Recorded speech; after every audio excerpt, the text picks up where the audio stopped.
This is the Inboard M1. It's a Kickstarter electric skateboard from a company called Inboard out in Santa Cruz, California. After over a year of follow-up work to get it out to backers, we can finally put a production version of this high-end board through its paces.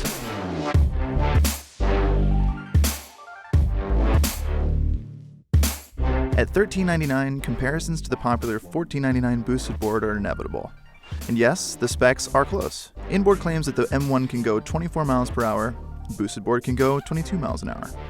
The Inboard has a range of around 7 miles, and the standard boosted board also has a range of about 7 miles. But really, these boards couldn't be more different.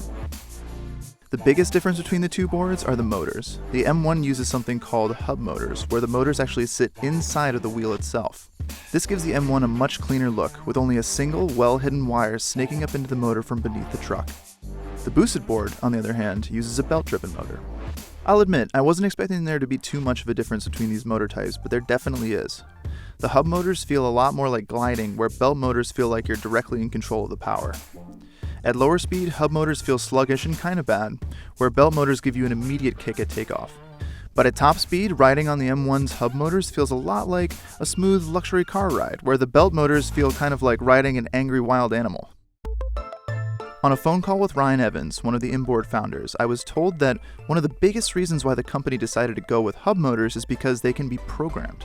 Like the hub motor allows us to upgrade the performance and change the performance of the wheel over time in like pretty significant ways because everything is electromechanical versus having like a belted system where if we're going to really change the way that the motor works, we would have to introduce a new hardware component, basically an entirely new product like boosted V2.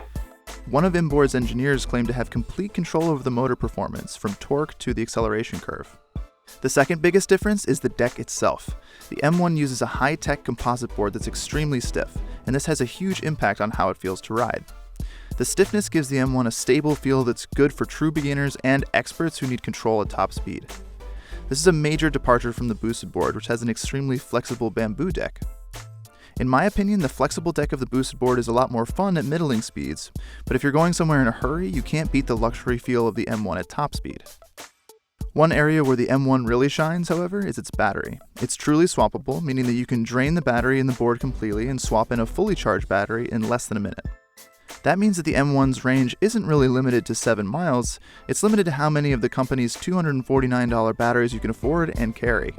There are other nice touches on the M1 as well, like the touch-sensitive underbelly for pairing with the app, as well as the front and rear LEDs. One thing that isn't so great is the remote. There's a lot of play in the throttle, which sometimes makes you wonder if you're really in control of the board.